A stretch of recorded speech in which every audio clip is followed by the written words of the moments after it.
जय हिंद दोस्तों। चलिए दोस्तों बात करते हैं इस एक और क्वेश्चन के बारे में। इस क्वेश्चन में एग्जामिनर ने क्या कहा है, two sums are in the ratio 4:3, both the sums are lent at 5% per annum and 10% per annum under compound interest for 2 year. The difference between the interest at the end of 2 year is rupees 1540।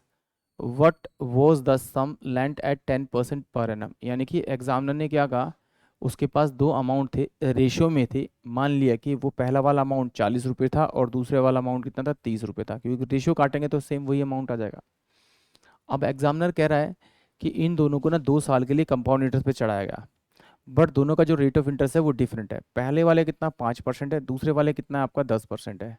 तो उन दोनों का जो difference दे रखा है वो क्या दे रखा है, इंटरेस्ट का 1540 दे रहा है। तो एग्जामिनर पूछ रहा है कि 10% पे जो अमाउंट दिया है वो कितना है। तो आइए इसका अगर 5% निकालूंगा तो 5 चौक 20, यानी कि 2 रुपये इंटरेस्ट यहाँ आएगा, 2 रुपये इंटरेस्ट आएगा। इसका निकालूँ 5 10 यानी कि 0.1 इसका टोटल इंटरेस्ट आएगा, 2 साल का कंपाउंड इंटरेस्ट।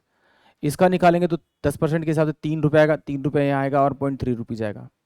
इन दोनों का अगर मैं डिफरेंस निकालूंगा तो 2 और 2 4 और 3 और 3 6, यानी कि 2 आएगा। इन दोनों का डिफरेंस करूंगा तो पॉइंट मेरे पास कितना आएगा, 2 आएगा। बट ये नहीं है, एग्जामिनर कह रहा है डिफरेंस जो है 1540 है।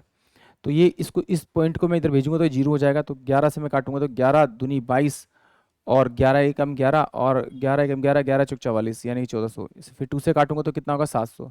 इस नंबर को अगर मैं 700 से मल्टीप्लाई करूंगा, यानी 2.2 को अगर 700 से मल्टीप्लाई करूंगा तो मेरे पास 1540 ये आएगा। अगर 2.2 को मल्टीप्लाई करूँ तो इसी से डायरेक्ट आप इसको मल्टीप्लाई कर दीजिए तो आपका कितना आ जाएगा, 2100 जो आएगा वो 10% पे इंटरेस्ट, 10% पे जो दिया है कंपाउंड इंटरेस्ट पे वो अमाउंट आ जाएगा। और अगर इस अमाउंट को आप इससे मल्टीप्लाई करेंगे तो ये 2800 रुपये, 28,000 रुपये आ जाएगा आपका। इसका 28,000 रुपये इस पे आ जाएगा आपका, किस पे, 5% पे दिया है। तो यहाँ पर एक जीरो बन जाएगा, यानी 21,000 हो जाएगा। यहाँ 30 है, 21,000 हो जाएगा। यानी कि ऑप्शन जो मेरे पास में बी होगा वो इस क्वेश्चन के लिए करेक्ट होगा, क्योंकि उसने 10% पे पूछा है और 10% में जो अमाउंट आएगा वो 21,000 आएगा। आई होप आप सभी को क्वेश्चन समझ में आया होगा। जय हिंद, जय भारत।